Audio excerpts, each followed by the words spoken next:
Hello, thank you so much for joining us today for our Nasco webinar series. Today we are having a conversation on drugs and alcohol with Emmy Renner. So thank you for joining us today, Emmy. Thanks for having me. So what we're going to do today is we're going to get a presentation from Emmy. And just so you know, a couple ways that you can interact with us today. There's a question box along the side. If you have some questions, type those in the box and then I will voice them and kind of present them to Emmy for her to talk with us about today. We also have, I think, 2 polls today that we're going to present with you. So you can click on those interactive polls and kind of let us know your thoughts as we go throughout our webinar today. But before we really dive in, I really wanted to thank you so much for taking some time out of our, July 1st beautiful summer day to spend some more time learning more about how to talk about drugs and alcohol and how professionals like Emmy also talk about drugs and alcohol in the public health world. I know that as teachers, especially after this year, unplugging is incredibly important right now, and I hope that you also all have a great long weekend plan in front of you as well. So quick introduction to Emmy. Emmy is a public health nurse at the Jefferson County Health Department in Wisconsin and has been with them since 2015. Her focus has been to prevent substance misuse among youth and the greater community and to promote harm reduction strategies. Since 2017, she has led the Jefferson County Drug-Free Coalition to successfully obtain grants to address opioid misuse and abuse, coordinated data collection efforts to assess needs, and organized town halls related to substance abuse, and provided community education through naloxone training. Emmy has a Bachelor's of Science in Nursing from the University of Wisconsin-Madison and a Master's of Public Health from George Washington University. So we're very lucky to explore this topic with Emmy today. And just to kind of get to know her and connect with you all, we have a couple questions that I'm going to ask Emmy just to make it a little more personal than the bio we just read. So Emmy, I'm going to ask, how did you get interested in teaching about drug and alcohol awareness? Well, thanks, Jenny, for that really nice introduction. Thank you, everyone, for joining. So the way I got introduced to this topic was one of my first jobs here in Wisconsin was at a place called the Wisconsin Clearinghouse for Prevention Resources. And we were an ATODA, or Alcohol, Tobacco, and Other Drug Abuse Prevention Agency, which was part of the state. And we worked with community coalitions throughout the state on topics related to substance use. And so I got my first introduction with that job, and then now I'm actually at the local level, so I'm kind of on the other side of that, working on local coalition work. So early in my career, I started working in substance use prevention among youth and mental health. And so it's kind of nice that I've come back to that. But on a personal level, I think I'm really interested now more than ever because, my children are 14 years old and 16 years old. And I see the challenges that community members and parents have, in talking to young people and trying to keep them away from drugs and vaping and all that. So, what I like to do is like to practice my skills on my own children. But I know that's really important work for everyone, for all of us, and educators especially, because you spend so much time with their children. So, I'm hoping to share some of my resources with you today, and hopefully my public health background will kind of give you kind of a larger picture on what we're trying to accomplish together. Wonderful, thank you. My next question is, what all does your job at the county include? What kind of projects do you work on? What interests you the most about it? So at the county health department, as with a lot of other health departments, we are working, really hard right now on COVID, but because my job is funded by the Drug Free Communities Grant Program, I primarily focus just on this, on substance use prevention. But I do have some communicable disease overlap with my program areas. But primarily I work on drug-free communities because we were awarded a federal grant to work on youth substance use prevention. So, developing our coalition and getting our coalition members trained and increasing our capacity and doing a lot of data collection. That's great. And so how can the work that you do and the knowledge that you have help our teachers watching today? So, just from having my own kids, young people are really smart. They can think and act very critically.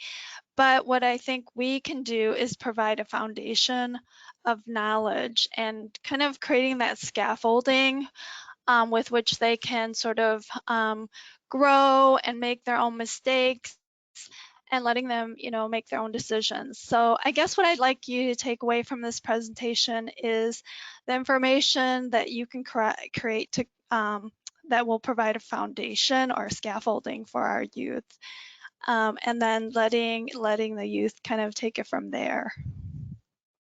Wonderful. Well, thank you for asking just those couple of questions. And now I think we're excited to get into the core of the presentation you developed for us today. Okay, all right. So I'm going to open my PowerPoint. Okay. All right. Can everyone see my presentation? Yes, Okay. it looks good from over here. Okay, I'm just trying to move these screens out of the way so I can see my screen. Okay. Okay, I'm just gonna, okay, so you can see my screen. All right, so I think in the end slide, I think there's information about my contact information, but if after this presentation you still have questions, just feel free to just email me or call me. So the Jefferson County Drug-Free Coalition, we are here in Wisconsin, and I know a lot of you are from different parts of the country, but just let you know, Jefferson County is here in Wisconsin. Okay. Okay, so I want to give a little bit of background on youth alcohol use, and primarily we'll just talk about alcohol today, but just to give you some resources on where you can get this information, I've tried to provide some links. But the most current data that I could find was through this Monitoring the Future survey, which was from 2019. And you can see with the blue bars that alcohol use is usually the most commonly used drug among youth. And you can see in 10th grade, it's very close to marijuana use, but really alcohol use, because it's so widely. Emmy, will you also advance your slide? It looks like it's still on just the home slide. Oh, okay. Oh, it's actually on the next slide for me. Okay. So hopefully it'll change soon. And everyone too, if you want to follow along in the handout section, which should be one of the options along the sidebar, there is a PDF version of the PowerPoint as well. So if you wanted to look at that as Emmy's presenting, that's available to you as well. Okay. Do you see this next slide yet? I do not. Okay. Let's see. I'm not really sure. No? Okay. If you exit maybe the PowerPoint, oh, it now it started. There we go. Now it changed. Oh, can you see it? I just clicked on something. Okay. So can you see the bars now? We can see the bars. Thank you, Emmy. Okay, sounds really good. Okay. So I was just saying that this is national data, and you can see that alcohol use is highly prevalent. Unfortunately, in the last 10 or 20 years, I mean, really, youth alcohol use has gone down quite a bit, but we really shouldn't let our guard down, because alcohol use is so predominantly used in our communities, and so we still have to kind of keep track of that. Here in Jefferson County, Wisconsin, we have rates that are higher than the national rates. And in Wisconsin, we have kind of lot of history of drinking, a lot of adults engage in binge drinking, and so it's really not a surprise that a lot of our young people are drinking at higher rates as well. So in our county, about 33% of high school students drank alcohol in the last 30 days, and about 15% of middle school students drank alcohol in the last 30 days. So when we compare to state or national trends, our county is a little bit higher. Okay. Let me know if, does the slides advance now? It did. It advanced perfectly. Oh, okay, good. Okay, so just a little bit more background.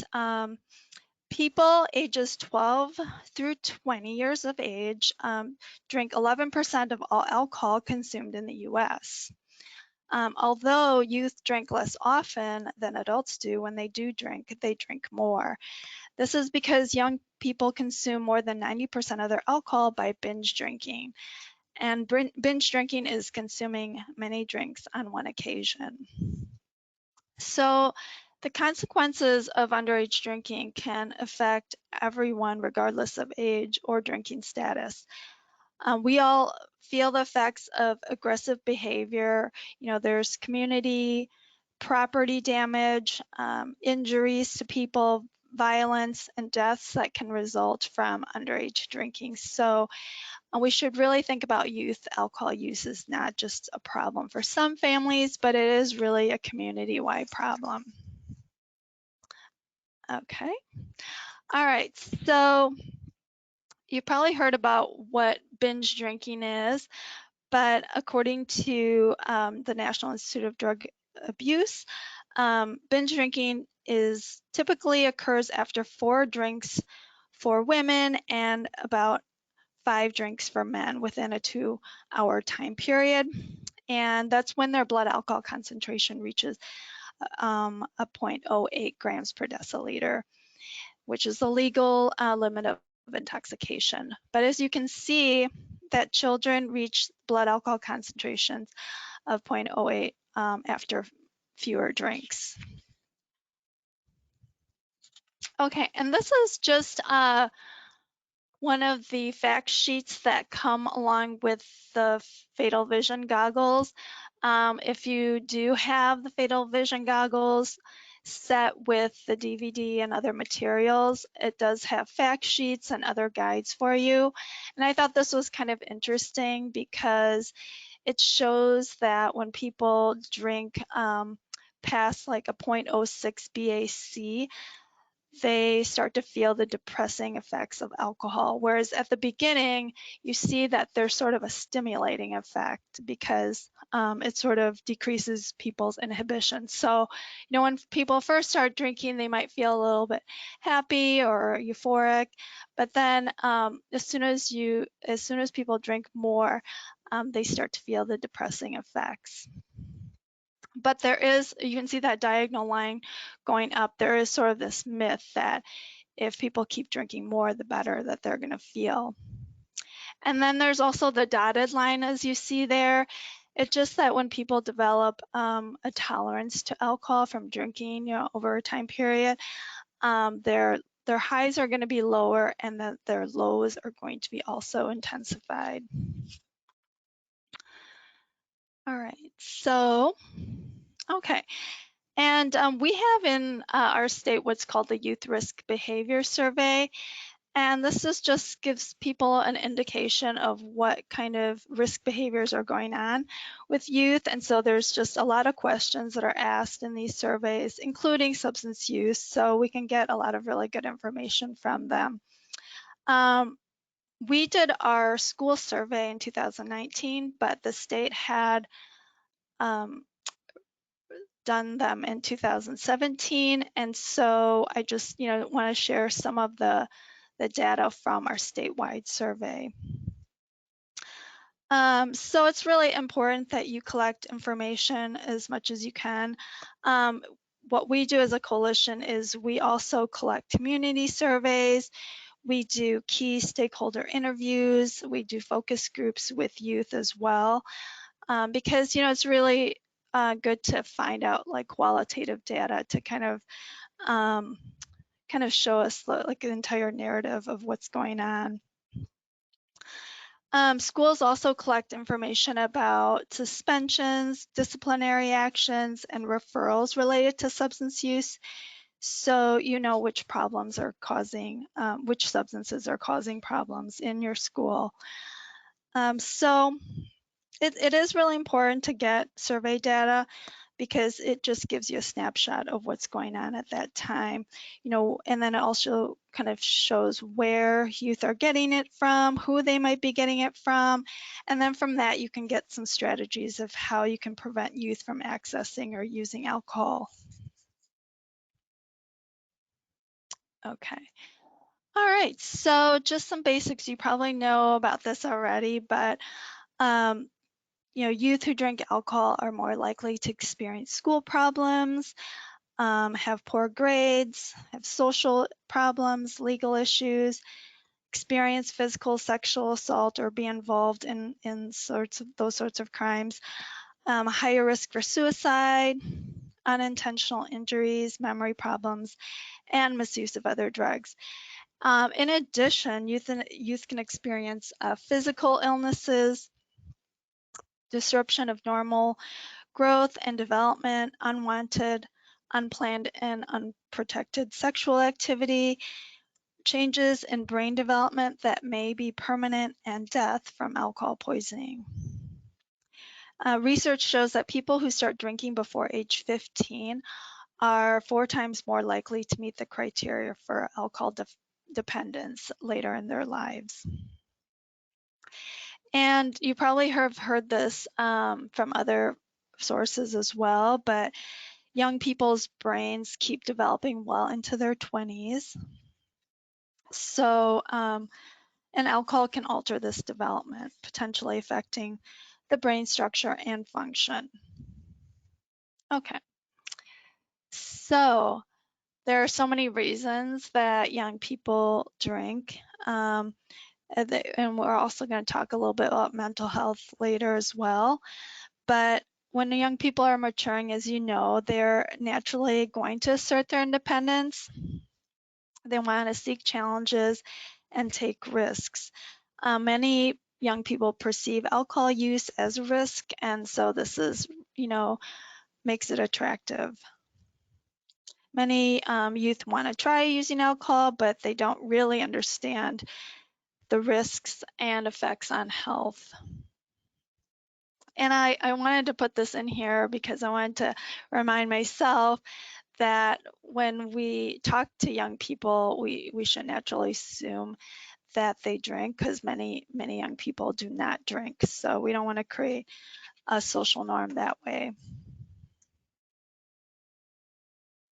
Okay, so I think we'll do a short pause and do a poll here to kind of get your opinion.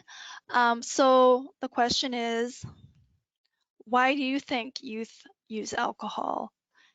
And so, just type in your response. The first one is cultural norms, individual stressors, availability through parents, older friends, peer pressure, or other. And I know you can't really write in what that other is, but you can share with us after the webinar or through Q&A. So by cultural norms, I really mean community norms, like are there excessive alcohol ads in the community? Do youth witness a lot of excessive drinking among adults? Is alcohol present at many social gatherings? I know that in our community that's the case.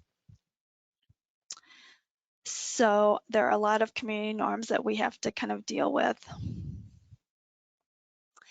And so cultural norms or community norms and availability through parents and older friends, we're kind of talking about like environmental conditions that affect youth alcohol use, whereas individual stressors and peer pressure, I mean, those are kind of individual kind of actions. So it's probably a combination of both is what I'm thinking. It's environmental and individual. And Emmy, the results just came in, and 58% of our teachers watching voted for peer pressure as the primary reason that our youth are using alcohol. 15% in both, actually, respectively, said individual stressors as well as the availability through parents and older friends, and 12% for that cultural norms option. Okay. Sounds really good. So a lot of people said peer pressure, and fortunately there are a lot of really great evidence-based prevention curriculums out there that focus on building up, self-esteem, building up skills to go against peer pressure. And so those are really great skills for young people to learn so that they don't succumb to the pressure that they feel, to fit in or to be cool. But yeah, it has a very significant impact on youth substance use for sure. Okay, so so I don't want to go off on my soapbox too much, but I do want to share some of the evidence-based practices, excuse me, that really work in the community to prevent underage drinking. And let me just, oops. Okay, so the first three topics, providing information, enhancing skills, and providing support, those are individual level strategies. And those are things that we do every day and that the schools do as well. Providing information, and I'm doing it today as well, providing information about the dangers, about youth substance use, enhancing skills, that's similar to what I'm doing today as well, but that could be through training, and then providing support, which would be, could be like a mentoring program or providing support for youth who want to quit, vaping, or providing support for maybe some chemical-free activities for youth to get engaged in. So those are focused on the person. And the coalition, we do work on those strategies. But the next four are environmental strategies. Those would be enhancing access, reducing barriers. That would be like making sure that information is accessible to everyone, that maybe if things need to be interpreted or translated, that's available. Changing consequences, that's sort of a little more obscure, but let's say that we know in our community a lot of stores aren't carding kids for purchasing alcohol or tobacco products. Well, if we get the law enforcement to sort of enforce those laws, then we can reduce the access. Physical design would be, trying to maybe change the way alcohol ads are displayed outside of store windows or things like that. And the last one is the hardest thing to do, but it has a really lasting effect and is very effective, which is modifying or changing policies at the community level. And it could be a school policy as well, but what we want to do is modify either like a municipal policy, the way they license stores, the way they display ads, what they provide in their store, so that we can decrease access to substance use products for young people. So education, as we were saying, is super important. We do it every day, but just in and of itself, it's not going to have as huge of an impact as if we combine all of these strategies together. So that is kind of where we are with our coalition. That's why we have schools in our coalition, law enforcement, community, businesses, treatment folks, and civic organizations as part of our coalition, because we kind of think of it as a community issue that requires community solutions. Okay, And I'm just gonna, how much time have I gone through, Jenny? Because I think my clock is. Oh, sure, it's 1:25, so we have a Okay. good probably 15 minutes left. Okay. All right. All right. So some more facts about alcohol, and I know you can probably look this up yourselves, but just as a refresher, we know that alcohol is a central nervous system depressant. When people start drinking alcohol at the beginning, they might feel elated or happy just temporarily. But then, as we were talking about before, as the blood alcohol concentration rises, then that depressant effect kicks in. It reduces inhibitions. It alters decision making. It can make people aggressive. People can lack coordination with fine motor, gross motor skills. Their breathing can be suppressed, and this can be really a dangerous aspect of alcohol because if it gets mixed with other sedative hypnotics or depressants, an overdose is very likely, or it can increase the risk of an overdose. And here are some of the sources of the information that I'm using today, but feel free to, I don't know if you have access to all my slides, but you can look up any of the information at these websites. A lot of times they'll have information for youth or for teachers. The last one, which is www.cami.org, that has information about substance use marketing for youth and how it impacts youth use. So I just wanted to add that one in there. Okay, so I think the best way really to teach about drug use is not only to talk about it, just here are the dangers, but if you can incorporate it into some of the topics that you're already teaching, I think that might be a really good strategy. One thing is knowing that a standard drink contains about 0.6 fluid ounces or 14 grams of pure alcohol.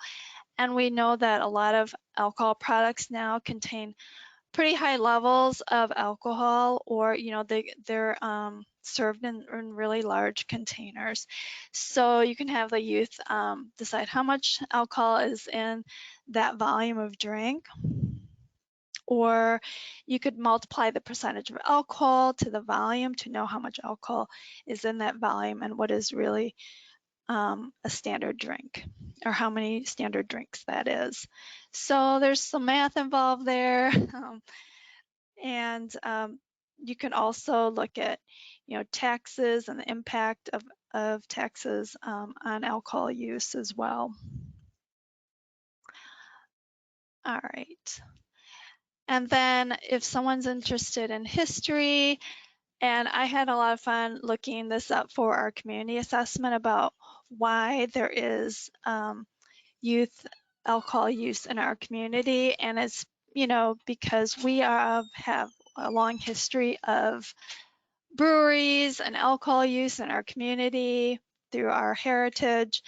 And so, having kids go to the Historical Society website and looking up information about prohibition, how that impacted their community could be really interesting.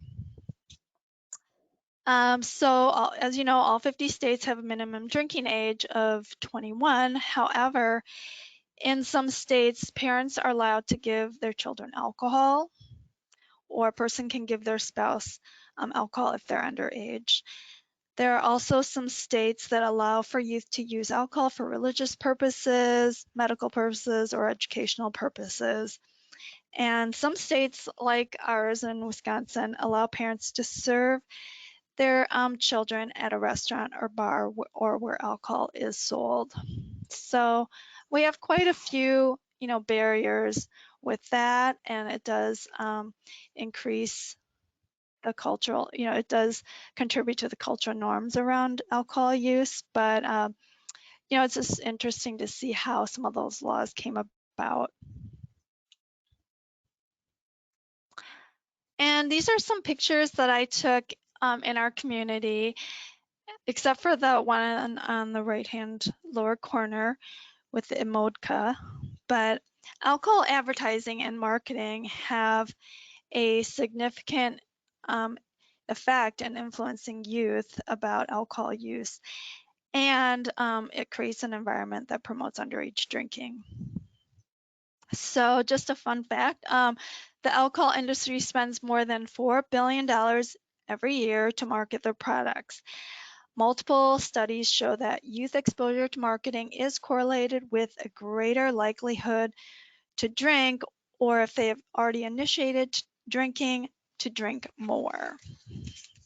So limiting the physical availability of alcohol is really an important factor in rates of alcohol use. So policies that limit alcohol density and licensing can, influence how and where alcohol is sold. In Wisconsin, we have what is called the social host law, and it penalizes adults from supplying alcohol to youth or not taking steps to prevent alcohol use on their property or on a property they control. And I think that's interesting because what I was telling you before about parents being able to give their children alcohol at a bar or restaurant. I just find that interesting that we have both of those on the books. So one of the projects that our coalition did was we went around and we did these retail assessments to see how alcohol products were advertised, priced, and placed in the store. And as you know, youth are greatly affected by price. So we looked at the price of products, and we also assessed ads to see if they were placed within 3 feet or less of the floor. So you can see on the left side, there are those ballards, I think they're called, in front of the parking spots. Those are low advertisements. And then there's also another one at top there, but the Lime-A-Ritas, where that's placed right around knee level. And those ads are intended to be seen by young people or short people. Additionally, we look for products that are placed near candy or toys. That also promotes youth access as well. And then the data that we collect is really great. And it's really great for youth to do these kind of surveys because it's really good advocacy exercise. They can also share the information to local policymakers to let them know this is our retail environment. This is how our retail environment, promotes these products.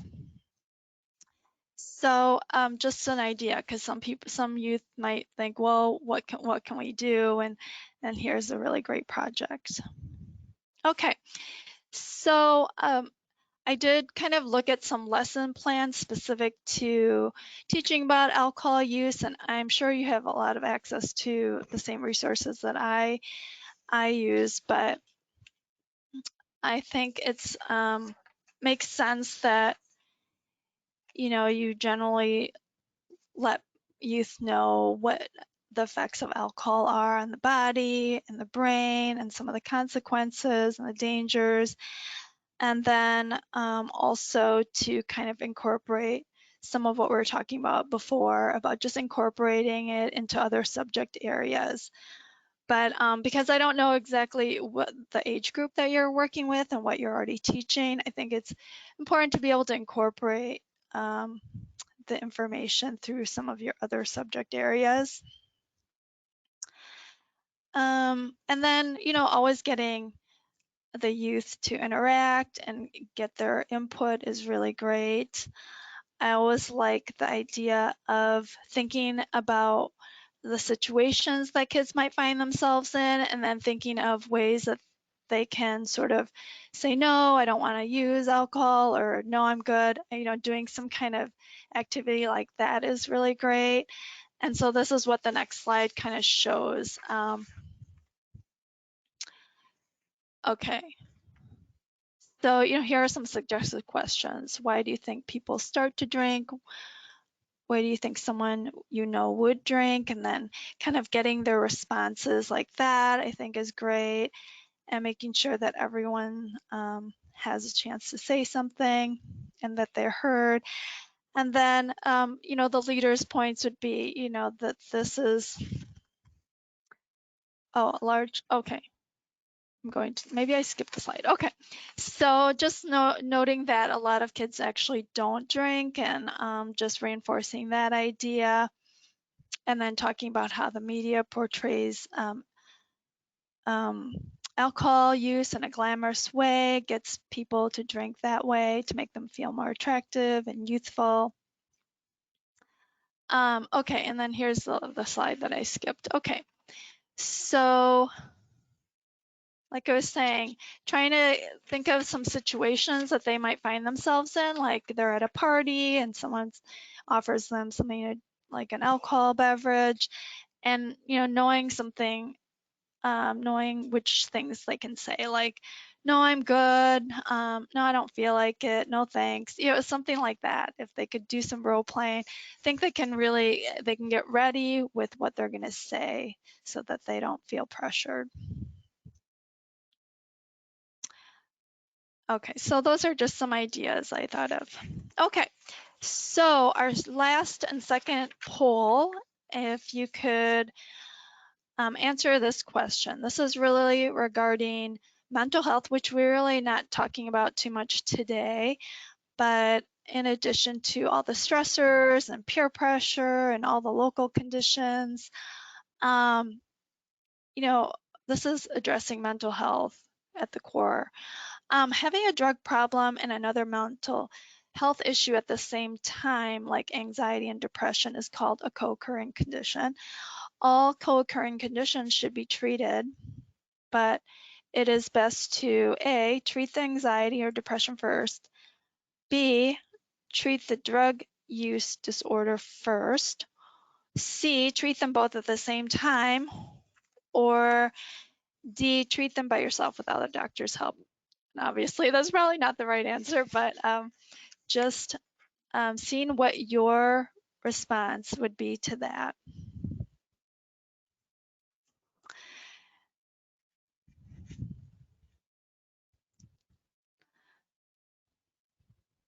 Okay, Emmy, so our results are that okay. the majority of our teachers are thinking that you treat them both at the same time. We Okay. had 64% of teachers say that, and then 18% respectively in the other two options, and nobody said treat them by yourself so that the doctor. Okay, all right. So yeah, this is just a discussion point. We know there is a connection between substance use and mental health. And when young people drink alcohol or use drugs or other substances, it's oftentimes, not always, a signal of an underlying struggle with their mental health. The substance use may be a way for young people to self-medicate or alleviate the symptoms he or she may be experiencing due to a co-occurring mental health disorder such as anxiety, depression, or trauma. And we know those risk factors, anxiety, depression, or trauma, are really common among our youth today. So generally speaking, all mental health illnesses should be treated at the same time with substance use. Research suggests that mental health illnesses can make it more difficult to treat drug use disorder, and drug use disorder can make it more difficult to treat mental health illnesses. So anyways, you can read more about this co-occurrence, also called comorbidity, if you go to the drugabuse.gov website that I shared with you earlier. So, okay, so I want to get to the end part here, which is the use of Fatal Vision Goggles. Our coalition did have these for use with middle school and high school students to share with them about the impact of alcohol use and how it impairs them. So from what I read through the research done done on this intervention or this activity, it was recommended that it be done in small groups and to give every young person a chance to participate. So not being kind of a passive observer, but to actually participate in it if they can and if they can do it safely, obviously. My experience is, yeah, it's important to kind of share with each individual person going through this activity that just to imagine them in a situation, they're at a party, they just left the party, and now they're gonna go get in their car, they drop their keys. How hard would it be to drop their, to pick up their keys and do some simple tasks? So these are just sort of like lessons learned from me. And also, what's great about them is you can also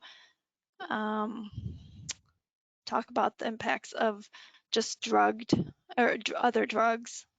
I was going to say drug driving, but as we know, other drugs can cause impairment as well. Okay. So, obviously there are limitations to the Fatal Vision Goggles. It's not going to simulate all the effects on the brain or on the body or on the memory, but and some kids are not going to take it as seriously and they're just going to try to have fun, but you can kind of talk to those kids and just let them know that we want everyone to take it seriously and not just laugh at other kids doing it and things like that. But it does get the kids' attention for sure, and it is a popular activity, so I think it is worthwhile.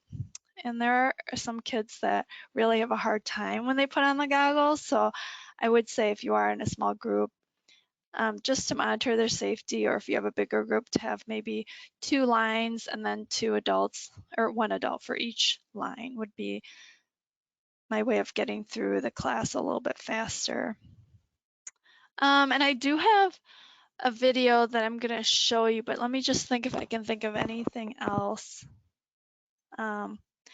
And then just, with the Fatal Vision Goggles, as I said, it comes with a DVD with other resources and fact sheets. So this is just one of the fact sheets that I'm just sharing with you, but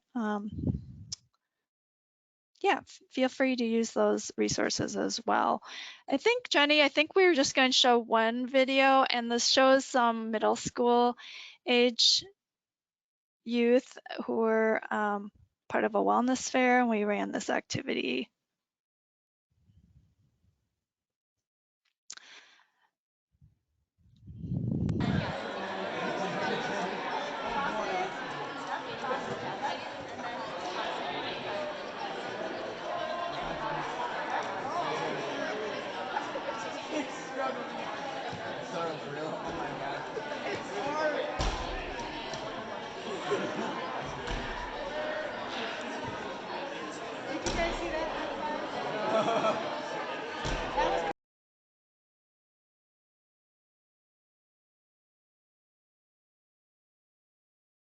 Can you hear me now? Okay.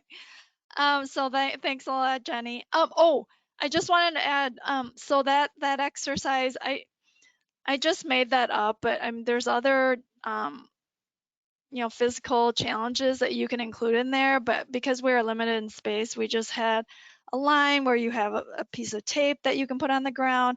We had the kids throw in the ball, pick up highlighter. So we had them do sort of gross motor and fine motor skills, and it was just a really great activity. It worked out really well. And the amazing thing about those kind of activities is that when the students are actually, completely sober, put on just the goggles, like there is that interaction they have, that this is kind of a really crazy feeling and experience. So I don't know if anybody watching has worked with the Fatal Vision Goggles, but I also wanted to show that binder that Emmy talked about. And we're going to just switch to another camera so you can see it a little bit better in here. So there's a binder of resources that comes with the Fatal Vision Goggles that talks about kind of how it works, kind of what that tunnel vision looks like, as well as kind of how to set up similar exercises to what Emmy was just talking about in her presentation, as well as different kind of goggles that you can use with the actual kind of simulation goggles, which come in a bag in the box that then lets you kind of try on different views. And the really cool thing about these goggles is that they don't only exist, for drunk driving, but also for concussions. If you have students who are playing contact sports a lot, for distracted driving, which is this set over here, because certainly in some areas in the United States, drinking is not as culturally infused as other areas. So there's places where you really have to combat drunk driving. But at other places, drowsy driving is something that we're all guilty of, I think. And, what that even does in different states of impairment, as well as marijuana goggles and how that changes kind of your different motor skills. And I have just a quick PowerPoint that will kind of show you what those different products look like, different SKUs look like, because ultimately there are those different options for different kinds of goggles to give you those simulated impact to kind of see what's happening as if you are going through and walking down that tape line or driving while distracted. So there's a number of different options, different size kits. There's as many as 8 goggles to a 1 goggle set, and there's lots of variations that then also varies that price.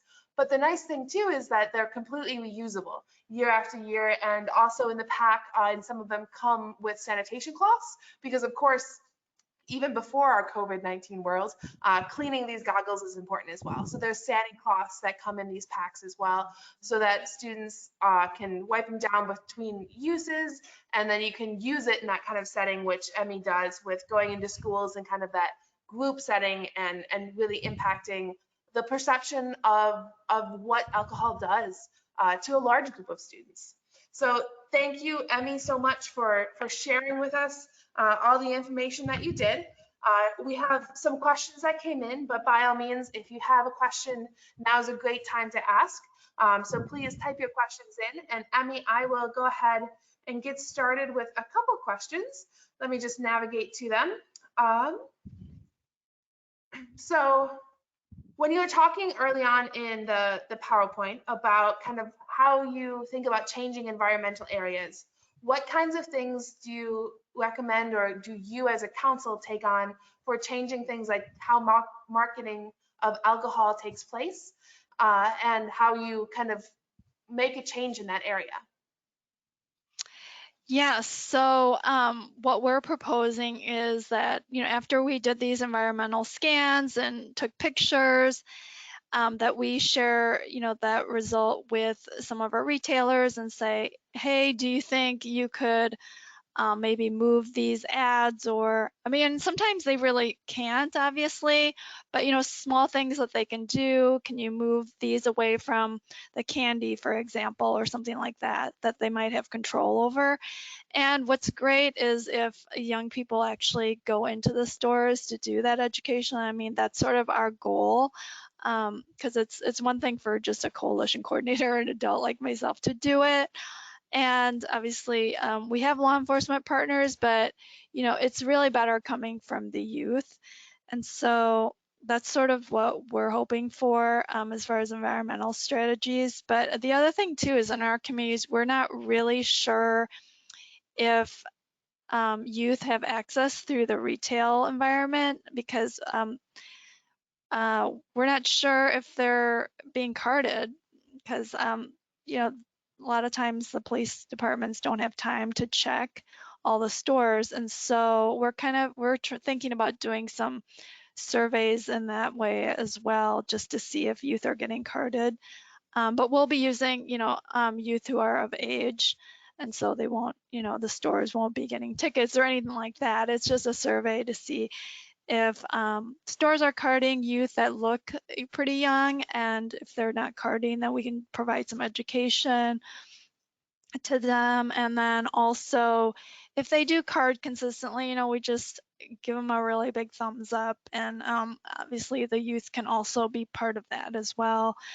But yeah, it's as far as environmental strategies, we in our community, a lot of the access comes from adults and parents, I think. So we have to do some kind of social media or education campaign to see if we can change the perceptions that parents have about the dangers, because right now I don't think they really think about it as much of a danger. And so, but we know through research that young people, they are going to put themselves in harm's way, and their brains are still developing, all that. We just want to share with them that it's really important for youth to wait until they're older and hopefully 21.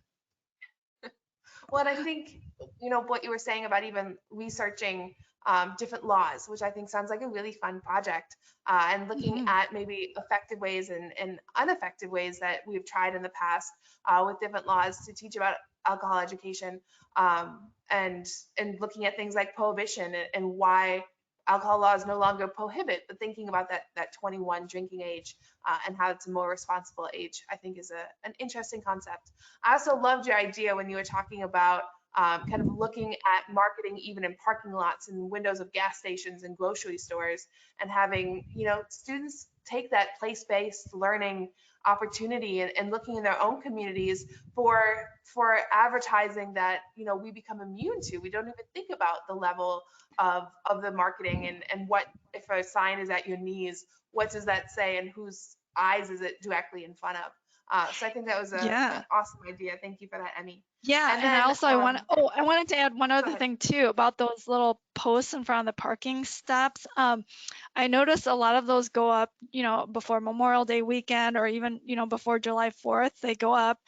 And sure enough, our local sign ordinance, was violating that. So, I had the building inspector go and kind of, hey, these aren't really allowed, and they got taken down. I mean, that's really amazing, that you can do that if you're paying attention to maybe some of the Yeah, local rules.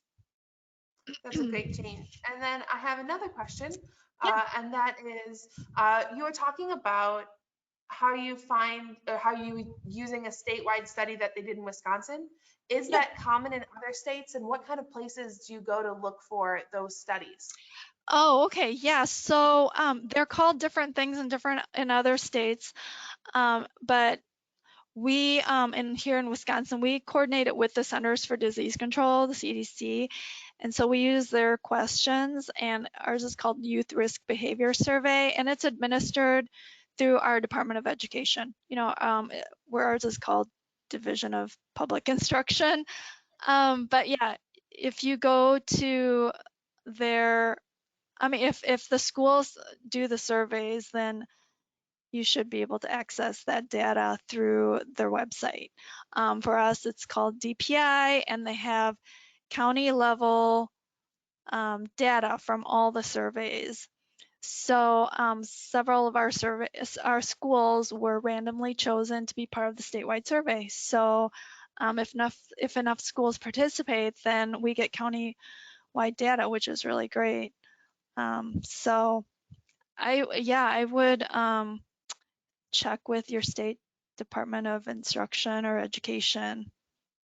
And yeah, they might be called something else for sure. And then, for schools that don't do it, I know some school districts will go through like a private survey company, but hopefully, ours is free, and hopefully you're able to get something that's already being done.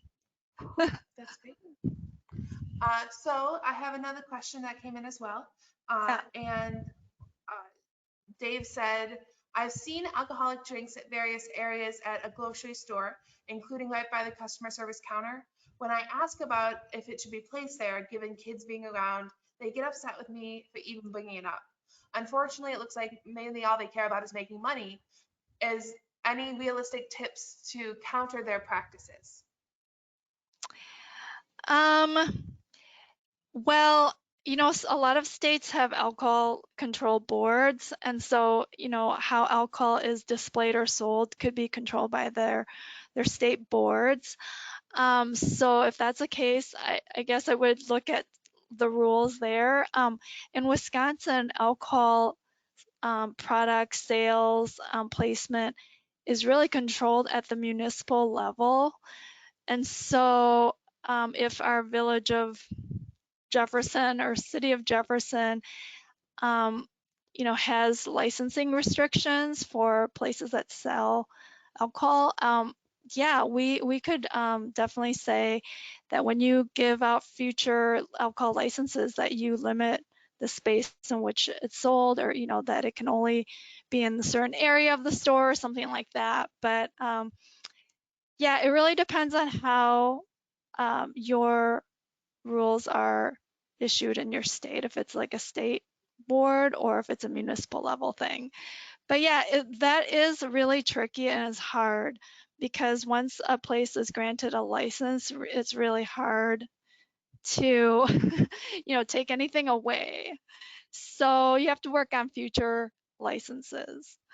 Um, but yeah, we have that same problem everywhere. It seems like the dollar store and, Quick Trip. I mean, it's just everywhere in every aisle, So we want to share with people, the best practices, which is, to have a separate place or a freezer that just has the alcohol. And some places do that, and it's worthwhile to, thank businesses that take take their own steps to kind of decrease access that way.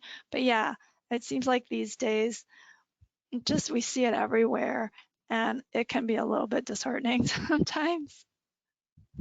So we have a comment that came in from James that said, thank you for your presentation, because many times as a parent and a teacher, we sometimes get relaxing in our communication with our youth about alcohol and drugs. Many times this is a lack of communication led to our youth trying to self-medicate themselves when confronting internal problems. So thank you, James, for that comment. And I want to again thank Emmy for joining us today. Oh yeah. This, as I said, is part of a webinar series that Nasco does. So we have more webinars again next week and the following week. So please tune in again and watch us again. There is a survey that will be launching after the webinar as well. So if you can fill that out and let us know your thoughts, we would appreciate that. But thank you so much for joining us today, Emmy, and all of our teachers. And we hope that you have a very healthy and happy 4th of July weekend. Okay, thanks. Stay safe, everyone, and cool.